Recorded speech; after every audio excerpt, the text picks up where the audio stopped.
gostaria de saber, queridos irmãos, quantos aqui são casados? Muito bem, certo. Quantos estão noivos? Opa, um ali pelo menos, graças a Deus. Quantos estão namorando? E quantos precisam de oração e jejum? Dos casais, quantos têm filhos abaixo de 12 anos? Um número bom, ok? Muito bem. Nós somos gratos ao Senhor porque sempre Ele nos dá uma palavra, né, de advertência, e é isso que nós queremos do Senhor. Eu não tenho acreditado nessa perspectiva de muitas lideranças de trazer o paraíso irreal para a igreja, porque se você for olhar a Bíblia, sim, por um lado ela é um livro que demonstra o amor de Deus, mas também, por outro lado, é um livro das consequências do homem andar sem Deus neste mundo, certo? E ou nós estamos andando na luz, ou nós estamos andando nas trevas. E trevas aqui, irmãos, veja bem, vamos pensar assim, que há um ser por trás, né, que está atuando diretamente na vida das pessoas, certo? O que a Bíblia está querendo dizer, quando fala de trevas, trevas é basicamente isso, você fechar os olhos. Eu pergunto, você vê alguma coisa? Não. Certo? Mas quando você abre seus olhos, você pode dizer, agora eu vejo. Então são realidades, esse mundo natural está sendo determinado pelo mundo espiritual. Nós perdemos muito isso, e o que determina, às vezes, nas nossas vidas são os conceitos comportamentais que pessoas fora da igreja, e quando eu falo fora da igreja, são aqueles que não têm Cristo nas suas vidas, às vezes têm determinado a nossa maneira de ser, e não podemos agir dessa forma, certo? Nós não somos especiais, nós não somos merecedores do amor, grande amor, da salvação que Deus nos trouxe, mas uma coisa é certa, nós hoje somos cidadãos de uma outra pátria, e não desta pátria. É por isso que a Bíblia vai dizer, lá em Colossenses 3, de 1 a 4 mais ou menos, diz assim, se fostes ressuscitados juntamente com Cristo, e aí é um aspecto espiritual da coisa, porque você não foi ressuscitado juntamente com Cristo, você não estava lá, não é? Mas espiritualmente sim. Mas isso só se for uma realidade de fato na sua vida, porque você pode ter esta palavra na sua mente, mas se não estiver no seu coração, não vai ser real para você. Se fosse ressuscitado juntamente com Cristo, buscai as coisas lá do alto, onde Cristo vive. Porque o foco desse texto que nós lemos de Mateus 6, 22, irmãos, para mim, se resume em uma coisa. Essa expressão bons, lá no original, dá a ideia de simplicidade, de focar uma única coisa. O foco na vida de um cristão é unicamente Cristo. Mas se Cristo não for o nosso foco, não for o nosso horizonte, a gente vai se envolver nesse emaranhado de coisas deste mundo. Nós começamos a perder essa perspectiva da realidade espiritual dessas regiões celestiais. Buscai as coisas lá do alto, onde Cristo vive. Agora, o Senhor sabe que o grande ambiente onde há, na verdade, a batalha, a grande batalha, o ambiente onde há a grande batalha é na nossa mente. Satanás está querendo alcançar a mente dos seus filhos, das crianças. Muitas vezes já alcançou as nossas mentes. Como eu já falei, quantos irmãos são viciados em pornografia? Não podemos condená-los, pelo contrário. O que nós temos é que dar uma palavra de esperança. Por isso, se você tiver dificuldade nesta área, meu irmão, procure alguém para lhe ajudar. Mas a gente sabe e temos conhecimento de crianças que já estão se envolvendo neste mundo. Como eu relatei agora, esse caso dessa criança, né, do menino de 9 anos, certo? Então, o Satanás está alcançando a mente das crianças. Aí o texto diz, pensai nas coisas lá do alto e não nas que são aqui da terra. É essa perspectiva que Deus tem para nós. É uma realidade espiritual, não é, veja bem, não é a questão da mente em si, do conhecimento intelectual das coisas a respeito de Deus. Não, irmãos. E eu quero ser bem taxativo nessa perspectiva para mostrar que ou nós alcançamos o que Deus tem para nós, ou então nós não iremos progredir na vida espiritual. E começa em nós mesmos como adultos. Se queremos ajudar as crianças, tem que começar em nós. Como já mencionei, todas as advertências no livro de Provérbios não estão direcionadas à criança, aos filhos, mas sim aos pais. Por quê? Porque a responsabilidade, com toda a autoridade, é dos pais. O texto lá do Salmo 127 diz: a herança do Senhor são os filhos. Nós temos a autoridade determinada por Deus e não por uma lei onde proíbe você de disciplinar seu filho fisicamente. Porque uma certa ministra teve um problema psicológico com seu pai lá quando criança e determina isso para todas as crianças. Vocês estão entendendo? Em quem nós vamos atentar? Para quem nós vamos nos inclinar? Para as leis do país ou para Deus? Que entende que há uma necessidade de uma disciplina até mesmo física. Porque, queridos irmãos, a Bíblia diz que a criança, ela já nasce com a inclinação para o mal. Ora, você percebe? O normal é o ser humano fazer coisas anormais, vamos dizer assim. Agora, graças a Deus que o Senhor nos deu o parâmetro, nos deu a direção. E a direção está aqui na palavra. E a palavra, ela nos mostra claramente quais as intenções de Deus para as nossas vidas. E quando nós, não no aspecto intelectual do conhecimento da palavra, mas quando nós alcançamos a realidade espiritual dessa palavra, algo novo acontece na nossa vida. Porque é uma grande responsabilidade que recai sobre nós como pais. E a Bíblia já nos dá esse parâmetro, de que alguém tem que cuidar dessas crianças. E o que vai determinar a maneira de tratarmos, de lidarmos com os nossos filhos, não é uma mente diabólica fora da igreja, mas é uma mente divina que está aqui, na palavra. E temos que pedir graça ao Senhor, porque realmente as pressões, primeiramente, não estão sobre as crianças, mas as pressões maiores estão sobre os pais. Há uma pressão de queremos que nos levarem a sermos iguais à mentalidade do mundo, da sociedade, do contexto onde nós vivemos. E esse ambiente da internet realmente se torna, evidentemente, um perigo para os nossos filhos. Não culpa deles mesmos, mas culpa dos pais. Porque tem que começar em nós, certo? Agora, eu queria mostrar esta figura para vocês meditarem. O que é que nós vemos aqui nesta figura? Nós vemos uma família imersa no mundo virtual. Vocês estão percebendo aí?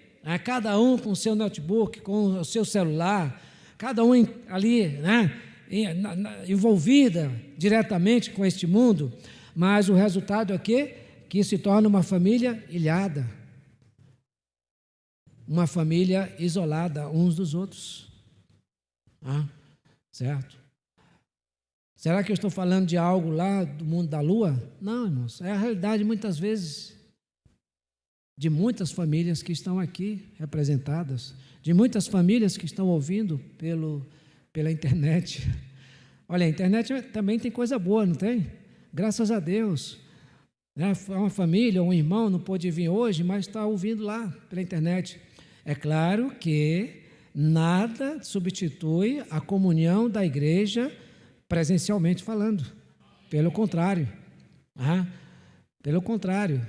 Tenhamos cuidado, porque esse mundo ele é muito virtual. Ele nos leva a nos distanciar do mundo real, sem percebermos, certo? Mas, graças a Deus, temos aí essa ferramenta. Então, isso também se torna um grande perigo. Um perigo. Vamos mais adiante. Agora, eu queria que vocês falassem um pouco, comentassem o que você vê nesta figura. Vamos lá, alguém pode comentar? O que vem na sua cabeça? Como você define esta imagem? Vou ver se alimentando. Mas você sabe, né, que a imagem tem uma mensagem por trás, né? Qual é a mensagem?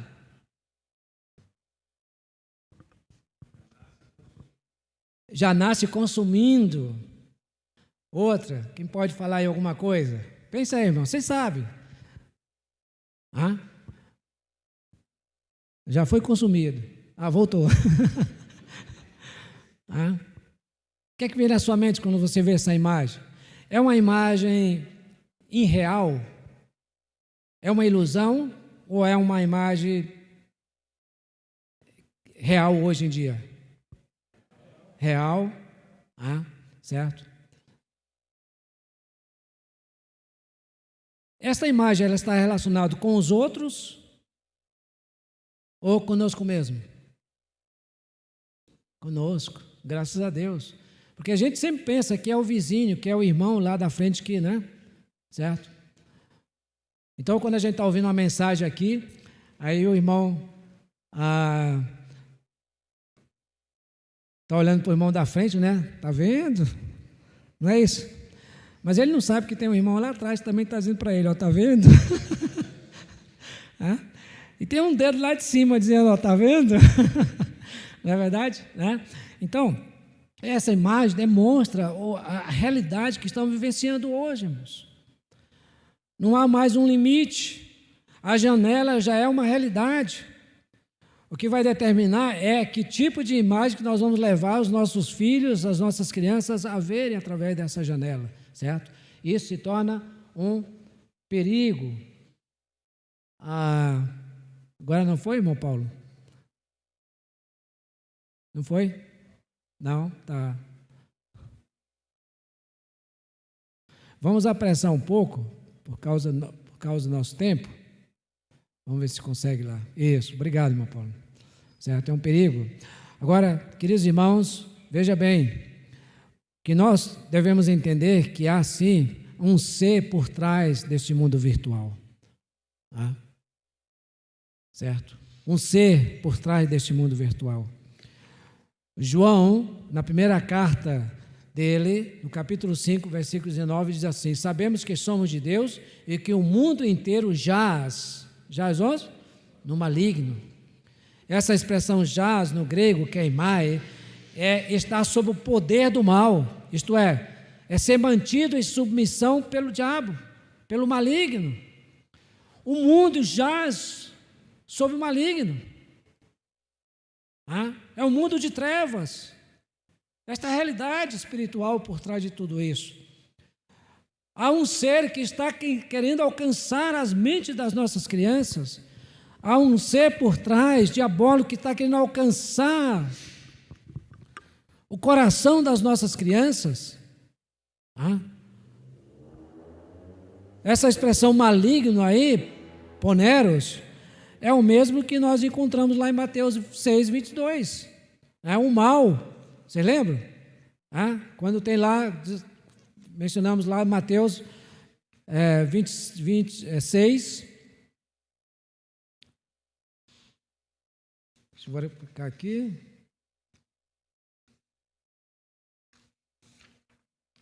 Olha aqui Mateus 6, 22. Maus, no grego é a mesma coisa, poneros. É o que é ruim, iníquo, maligno. Então é esta mente que está por trás. Veja bem, queridos irmãos, como eu já falei, há três caminhos, três objetivos que Satanás tem com tudo isso. É levar o homem a buscar o poder, buscar dinheiro e o sexo. E a mídia, a internet, celular, televisão, tudo está relacionado a isso. Veja bem, É interessante que nós, como líderes, devemos nos apresentar como homens, como vocês. Eu não acredito nessa ideia do líder se apresentar como o crente perfeito, pelo contrário. Tá? Uma das coisas que eu tenho lutado é contra filmes, certo? Porque um dia, quando eu estava assistindo um filme, sabe o que aconteceu? Assim que terminou, é bonito o filme, mas eu descobri uma coisa, que nos filmes não existe Deus. Deus não está lá, naquelas coisas. Deus não está nos jornais. Deus não está em nada daquilo, irmãos. E nós, a Bíblia diz, devemos buscar as coisas lá do alto, onde Cristo vive. Pensar nas coisas lá do alto. Vocês estão entendendo? Tá? Certo? É essa perspectiva que está por trás. Há um ser que está querendo, sim, vamos viver de outra forma, abocanhar as nossas crianças. E devemos ter cuidado para ajudá-las nesse aspecto.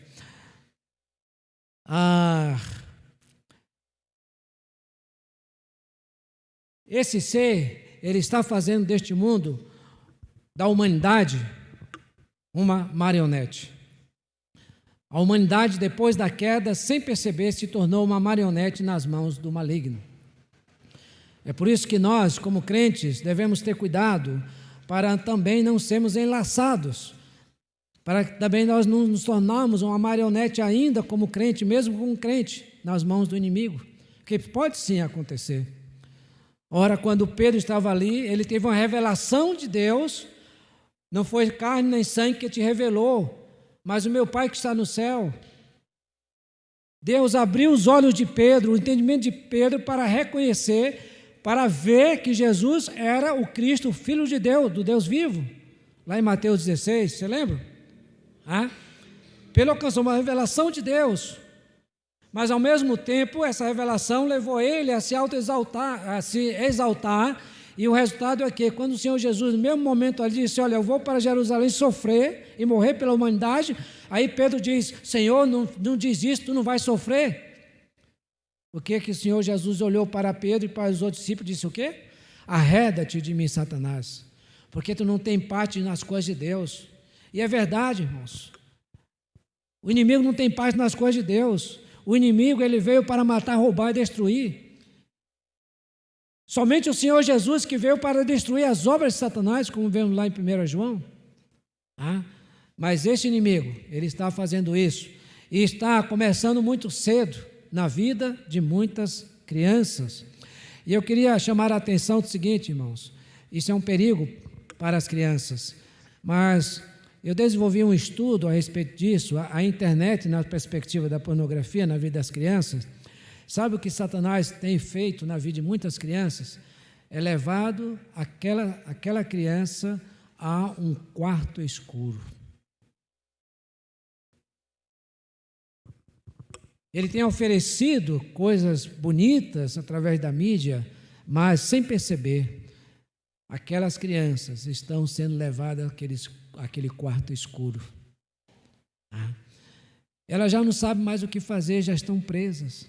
Aparentemente, quando ela sai daquele quarto escuro, ela se torna uma criança normal. A mãe nem percebe. Há muita sutileza nesse ritmo, nessa dinâmica. Você nem percebe, irmãos. Ele cresce com aquilo. Há uma dicotomia. Há duas vidas naquele ser. Há duas maneiras de ser. Ele vai crescendo. E sempre ele está voltando para aquele quarto escuro, porque ele não consegue mais viver sem aquele quarto. Ele está indo para lá. Vamos pensar aqui no sentido da pornografia, vamos pensar. Ele está voltando lá, mas ele é um jovem sadio para os outros. Ele é um modelo, mas ele volta. Aí ele pensa que o casamento vai resolver o problema, se torna pior. E ele continua. Aparentemente, todos nós somos pessoas normais. Mas somente Deus, o diabo, e nós mesmos sabemos o que acontece. Quantos filhos nossos estão perdendo a perspectiva da realidade da vida com Deus, entrando no mundo das seitas, no movimento do emos, em todos os outros movimentos. Queridos irmãos, eu não quero ser do contra, mas eu penso que todas essas questões relacionadas ao corpo que está acontecendo no mundo hoje, sabe por que nós fazemos também? Porque nós somos cegos. Porque no dia que Deus abrir os nossos olhos, nós vamos querer ser as pessoas mais naturais possível. Porque quando nós fazemos alguma coisa no nosso corpo, nós estamos querendo que as pessoas olhem para nós. E nós estamos tomando a glória que é de Deus para nós mesmos. E Deus não dá sua glória para ninguém. Mas somos cegos. É por isso que os jovens querem ser iguais aos jovens do mundo. Porque nós somos cegos. Eu não quero ser do contra, mas quero simplesmente mostrar uma realidade, que pode ser que de repente Deus nos ajude nesse sentido. Tenhamos cuidado. Essa questão de tatuagem e de tantas outras coisas. Aí, como aquele princípio, né? O que é certo é errado. Irmão, mas isso não tem nada a ver. Tudo bem, graças a Deus não tem nada a ver. Ou não, graças a Deus não, mas não tem nada a ver mesmo. Mas o mundo espiritual, irmãos, não é determinado pelo que é certo ou errado. O mundo espiritual é determinado pela cegueira espiritual. Ou você está vendo, ou você não está vendo. E que o Senhor possa nos ajudar nesse sentido. Vamos continuar. Os perigos da rede, aqui nós vemos que isso aí é um perigo. Agora, rapidinho, quais os perigos da rede? Nós já sabemos disso. O bullying virtual, a violência virtual, isolamento social, vício virtual, deep web, a gente já comentou sobre isso, pornografia e, veja bem, isso tem se tornado um perigo grande atualmente, que é a pedofilia. Certo? É impressionante como isso tem crescido no Brasil. Certo? Então, nós podemos chegar à conclusão que realmente, irmãos, o perigo está a um clique. Certo? Satanás não bate a porta para entrar. Ele tem entrado através de um embrulho de presente que contém um aparelho de multimídia nas nossas casas. Devemos ter cuidado. Por quê? João 10,10 diz: o ladrão vem somente para roubar, matar e destruir.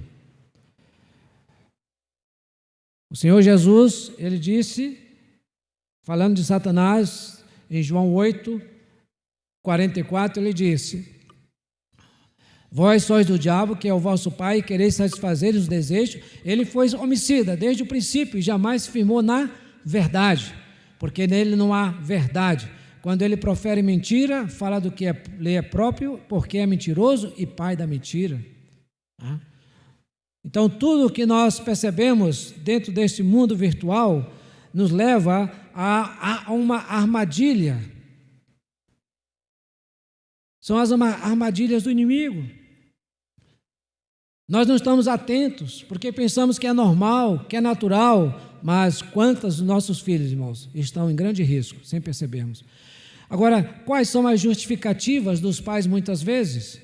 É só um entretenimento. São novos amigos que eles estão encontrando pela internet. É cultura. Os outros têm, por que meu filho não vai ter? É buscando conhecimento. Queridos irmãos, o inimigo não tem interesse de dar conhecimento para ninguém. O inimigo tem interesse de alcançar o coração das pessoas para escravizá-las neste mundo. Então podemos dizer o seguinte, que a rede se tornou uma armadilha para aqueles menos avisados. Assim como Satanás enganou Eva no paraíso do Éden, com a sua sutileza e engano, ele tem enganado muitos no paraíso virtual. Agora, quais são as iscas de Satanás na mídia, na rede? Primeiro, é fácil a criança ter seu próprio computador, celular. É fácil a criança usar seu computador sozinha, no quarto, na escola. Nasce no contexto do mundo virtualizado, como nós vimos naquela imagem daquele bebê. A falta de acompanhamento dos pais facilita a interação da criança nesse mundo virtual. Conflitos no mundo real empurra elas para o mundo virtual. Essa que é a verdade. É aquele momento em que o filho e a filha chegam e bate a porta do quarto, se tranca naquele quarto, porque ele está querendo fugir desta realidade real no mundo virtual. Agora veja essa citação do pastor George McDowell. Ele diz o seguinte: a internet é a maior ameaça contra o cristianismo. A internet tem aproximado nossos filhos de ateus, agnósticos, céticos e de pessoas que gostam de destruir tudo que você e eu acreditamos. E o ambiente, irmãos, é a mente da criança. E há uma expressão que vocês conhecem que diz o quê? Que o lixo que entra é o quê? O lixo que sai. Como podemos proteger as nossas crianças? Nós temos que entender que o alicerce de tudo na nossa vida é Cristo. Devemos levar a criança a confiar em Cristo como primeiramente seu Salvador e como um verdadeiro amigo. Mas não é somente o conhecimento teológico destas verdades, mas precisamos orar para que estas verdades se tornem uma realidade na vida dos nossos filhos, das nossas crianças. Ensinar a criança sobre submissão. Ela precisa entender o mais cedo possível sobre autoridade. Queridos irmãos, há outros temas que a gente podia trabalhar nesse sentido, que é hoje a criança, o filho, a filha é o centro da família. Está errado. O centro da família deve ser Cristo, e somente Cristo. E quando a criança é o centro das atenções dos pais, o resultado é o quê? Os pais estão prontos para fazer tudo pelo filho, até lançar essas crianças nesse quarto escuro. Ensinar a criança sobre limites. Precisa ser estabelecido limites para que aprenda a distinguir até onde podem ir. Esta é a autoridade dos pais. Mas eu já mencionei que, infelizmente, os casais hoje, coitados, estão dentro de um contexto que estão se acovardando. Porque perdemos a autoridade determinada pelo próprio Deus. Nós temos medo. Continuando, ensinando a Bíblia para as crianças, tirar tempo para, com ela, ler e fazer com que memorize versículos da palavra de Deus. Devemos ser firmes e persistentes em nossas decisões e não ficar em cima do muro. E por último, façamos isso pelas crianças sem dó e sem ressentimento. Se assim fizermos, daremos uma oportunidade para esta criança não ser enlaçada pela armadilha do mundo virtual, que tem afligido a vida de tantos jovens e adultos. Porque as consequências, irmãos, não vai ser nessa época, não. Eles estão crescendo com isso, e isso vai destruir muitas vidas. Eu encontrei essa figura, achei interessante. A primeira vara da infância e da juventude. Minha mãe, que era a juíza. Ensina a criança no caminho que deve andar, e quando for velho, não se desviará dele. Aqui não tem nada a ver com salvação, irmãos. Aqui sabe o que tem a ver? O grande princípio desse versículo, sabe qual é? Qual é? Modelo. É o pai ser modelo para o seu filho. Ensinar a criança no caminho que deve andar é o quê? Você dizer para ele: meu filho, siga os meus passos. Sabe o que levou um homem alcoólatra a parar de beber? Não sei se foi verdade, mas eu li essa história.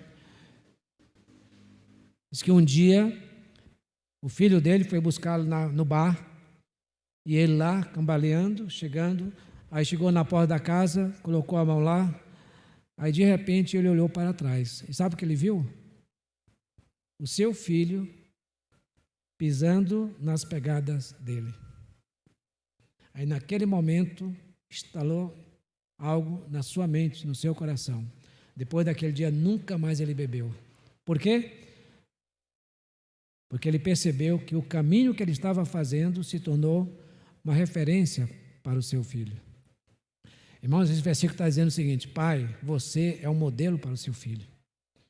O seu filho vai acompanhar você no que ele vê em você, no que ele ouve de você, no que você faz. Essa é a perspectiva. E quem sabe quando ele vê você, uma mulher, um homem de Deus, santo, que se distancia dessas coisas, que não se envolve com essas coisas, terá um ambiente no seu lar para o Senhor trabalhar mais facilmente no coração do seu filho e ele vir aos pés do Senhor. Então, queridos irmãos, eu queria finalizar com esse versículo que já lemos, mas só essa ênfase começa em nós mesmos. Se nós queremos ajudar os nossos filhos, tem que começar em nós. O texto diz: estas palavras que hoje te ordeno estarão no teu coração. Aí sim, tu terás autoridade para inculcar estas verdades na mente e no coração dos teus filhos. Inculcar quer dizer fazer penetrar, é cimentar algo de verdade. O inimigo sabe disso. Os programas de televisão hoje, na internet, sabe o que está dando mais sucesso? São séries. Por quê? Porque a série tem uma continuidade. É enlaçado. Você assiste um episódio, depois precisa assistir tal, e vai, fica lá. O inimigo sabe fazer isso, inculcar estas verdades. Certo? Onde essa mentalidade está contaminando a mente dos nossos filhos. Não precisa casar. Todos têm liberdade de ter relação sexual. É natural hoje em dia. E assim diante. Mas o tempo nos foi, irmãos, então nós vamos fazer o seguinte, só mais 5 minutos. Alguém tem alguma pergunta para fazer? Não? Então nós vamos encerrar? Não. Alguém tem uma pergunta? É claro que nós estamos aqui para aprender uns com os outros. Talvez você saiba até mais do que eu. Mas, quem sabe, se você tiver uma pergunta, uma dúvida, de repente eu falei algo que você ficou assim, mas será? Se quiser tirar essa dúvida, fale agora ou se cale para sempre. Mas não se cale não, irmãos. Estamos aqui, somos o povo de Deus, somos irmãos em Cristo. Sim, irmãos. Irmão, eu vou fazer uma pergunta. Uma das desculpas, eu vou chamar de desculpa, né? Vamos ver que talvez o irmão não ache que é uma desculpa. Dos pais de entregar os filhos para as redes sociais, né? Alguns até para ser educado por essas redes. É porque ele fala assim, no meu tempo eu brincava, mas hoje não tenho segurança de deixar meu filho brincar na rua. Então, por isso que eu deixo meus filhos lá no quarto, em casa e à disposição do computador, né? À mercê, né? O que o irmão acha dessa justificativa? Mas não vamos falar desculpa, não. Olha, é relativo sim. Nós vivemos uma época diferente. Realmente, seria interessante se pudéssemos ter liberdade dos filhos saírem para brincar, mas não tem como, hoje em dia. Mas eu posso dizer que, por outro lado, existe comunidade de pessoas, existe famílias, no nosso contexto, que no ambiente familiar não existe televisão. Não existe. Vocês estão entendendo? Então, isso quer dizer que, na prática, aquela família está se adequando a uma realidade a partir dos responsáveis. A mãe e o pai disseram, olha, nós não vamos ter televisão em casa. E a criança começa a viver naquele ambiente. Naturalmente, ele vai assimilar isso. Então, é possível, certo? É claro, haverá aquela situação de dizer, são retrógrados. Isso é do passado, isso aí é coisa do outro mundo. Mas, irmãos, é aquela velha história, né? Vai depender de cada um de nós. Mas que é possível, mesmo que nós não tenhamos essa possibilidade dos filhos saírem para brincar com os colegas. E dentro de casa, a maior responsabilidade recai sobre os pais, porque é os pais que têm que pegar o peão e brincar com seu filho, são os pais que têm que pegar a pipa e brincar com seus filhos, são os pais que têm que pegar ali e assim diante, ok? Outra pergunta. Eu queria perguntar se o pastor acha que as escolas estão tendo uma grande influência sobre as crianças hoje em dia. Até porque muitas escolas hoje já é inserida essa questão de tablet, notebook, enfim. Exatamente. Né? Infelizmente, né, irmão? Sim, nós já sabemos disso, né? Todos nós sabemos que essa é uma realidade que está acontecendo, e não somente no aspecto até da multimídia, da internet nas escolas, mas até da ideologia, né? As ideologias estão penetrando nas escolas. Nós estamos vendo aí um governo que, infelizmente, olha, não concordo de votar um ou outro, irmãos. Eu não tenho esse problema de...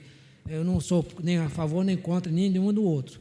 Eu sou a favor que a igreja ore pela autoridade, não importa qual seja, porque a Bíblia diz isso. Mas olha o risco que nós vamos ter agora com essa ideologia do gênero, porque realmente nós tivemos no passado. Tá? Então, são os riscos que nós temos nas escolas hoje. Como nós podemos ajudar nossos filhos? Queridos irmãos, olha, uma coisa é certa, nós precisamos colocar os joelhos no chão e orar e clamar para que o Senhor guarde a mente e o coração dos nossos filhos. E mais ainda, nós precisamos ter a responsabilidade de fazer com que os nossos filhos venham para a escola bíblica, nos acompanhem para a vida da igreja, irmãos, porque isso vai ajudar de uma certa forma, ok? Podemos encerrar? Queria terminar mais cedo para bater o recorde aqui, né? Tá bom? Tem mais alguma pergunta? Agora, a pergunta é minha. Deu para assimilar o que foi passado, irmãos?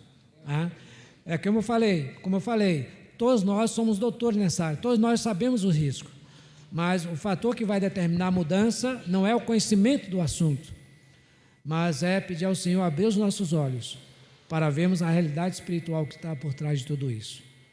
Porque o inimigo, ele é sagaz, ele usa de todas as artimanhas para enganar, se possível, até os eleitos.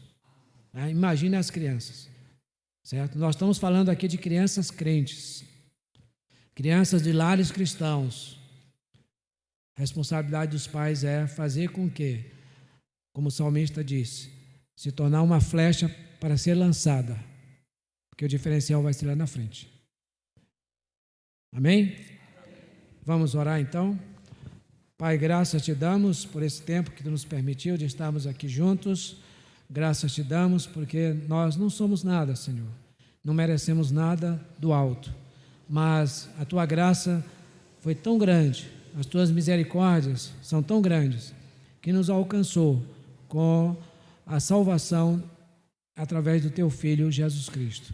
E hoje nós estamos aqui como igreja, porque o Senhor tem interesse de que a tua igreja venha a ser fortalecida, venha a ser edificada para alcançarmos a maturidade.